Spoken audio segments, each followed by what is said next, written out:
Spain کی فتح یہ صرف ایک جنگ نہیں بلکہ ایمان اور تقدیر کی ایک ناقابل یقین کہانی ہے۔ کہانی کا آغاز ہوتا ہے ایک فریاد سے جو اسپین کے ایک امیر نے شمالی افریقہ کے مسلم گورنر سے کی۔ فریاد کی وجہ تھا اسپین کا ظالم بادشاہ روڈرک، جس نے کاؤنٹ جولین کی بیٹی کی عزت پر حملہ کیا تھا۔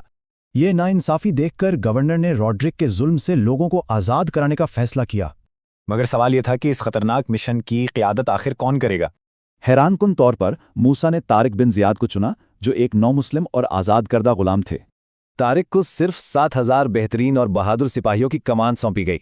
سفر سے پہلے طارق نے ایک خواب دیکھا جس میں فتح کی یقین دہانی تھی۔ پھر وہ جبرالٹر پر اترے، لیکن دشمن کی سرزمین پر فوج کے حوصلے بلند رکھنے اور واپسی کا خیال ختم کرنے کے لیے کیا کیا جائے؟ یہاں طارق نے وہ کیا جو تاریخ میں یاد رکھا گیا۔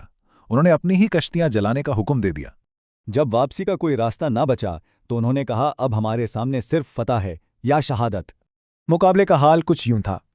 بادشاہ روڈرک کی 1,00,000 سے زیادہ کی فوج کا سامنا تھا صرف 7,000 سے۔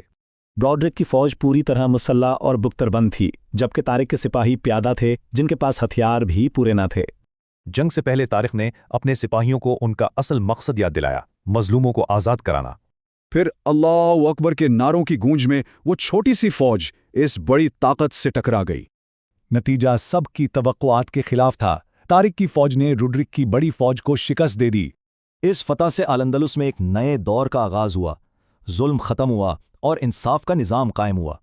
پوری اسپین کی فتح کے بعد طارق اور ان کے کمانڈر موسیٰ دونوں کو دمشق واپس بلایا گیا۔ مگر وہاں حالات بدل چکے تھے۔ نئے خلیفہ نے ان فاتحین کو قید کر کے ذلت آمیز سلوک کیا۔ طارق کا اپنا انجام تو المناک تھا، لیکن ان کی میراث اسپین میں 800 سال تک قائم رہی۔ یہ ایک سوال چھوڑ جاتا ہے، کسی فاتح کی اصل میراث کیا ہے؟ اس کی فتح، اس کا بنایا دور، یا اس کا